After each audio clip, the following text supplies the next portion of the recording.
తెలంగాణ రాష్ట్ర బడ్జెట్ అంచనాలకు క్షేత్రస్థాయిలో వస్తున్న రాబడులకు అసలు పొంతన కుదరడం లేదు. ఆదాయ మార్గాలు మూసుకొని పోతుంటే అప్పుల వేట మాత్రం జోరుగా సాగుతోంది. తెలంగాణ రాష్ట్ర ఆర్థిక పరిస్థితిపై కంప్ట్రోలర్ అండ్ ఆడిటర్ జనరల్ మే నెల నివేదిక గురువారం విడుదల చేసింది. ఈ గణాంకాలు రాష్ట్రంలో ఆర్థిక డొల్లతనాన్ని ఆవిష్కరించాయి. 2026-27 ఆర్థిక సంవత్సరంలో 2,41,263.59 కోట్ల రెవెన్యూ రాబడులు సాధించాలని బడ్జెట్లో ఆశించగా మే నాటికి వచ్చింది 28,441.63 కోట్లు మాత్రమే.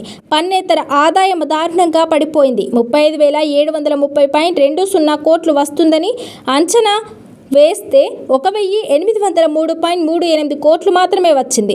భూముల అమ్మకాలు దాదాపు శూన్యంగా నమోదయ్యాయి. ల్యాండ్ రెవెన్యూ ద్వారా 11.15 కోట్లు వస్తాయని ఆశిస్తే మే నాటికి 0.19 కోట్లు మాత్రమే సమకూరాయి. అంటే 1.7% మాత్రమే ఖజానాకు చేరాయి. ఆర్థిక నిర్వహణ లోపభూయిష్టంగా మారడంతో మిగులుపోయి లోటు మిగిలింది. బడ్జెట్లో 6,857.76 కోట్ల రెవెన్యూ మిగులు ఉంటుందని సర్కార్ గొప్పగా ప్రకటించింది.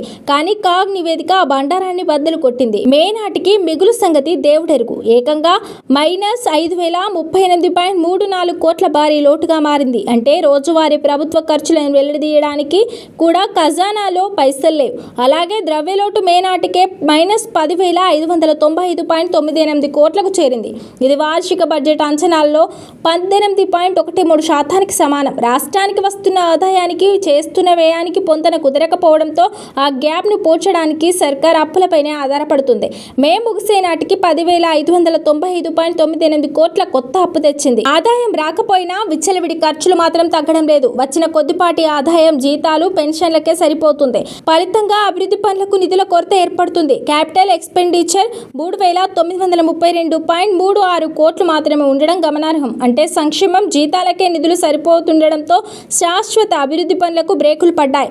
రాష్ట్రంలో కొత్త ప్రాజెక్టులు, రోడ్లు, మౌలిక వసతుల కల్పన వంటి అభివృద్ధి పనులకు పెట్టే పెట్టుబడి పూర్తిగా అట్టడుగుకుపోయింది. బడ్జెట్ లెక్కలు కాగితాలకే పరిమితమై ఆచరణలో తెలంగాణ అప్పుల ఊబిలోకి కూరుకుపోతుందని కాగ్ నివేదిక స్పష్టం చేస్తుంది.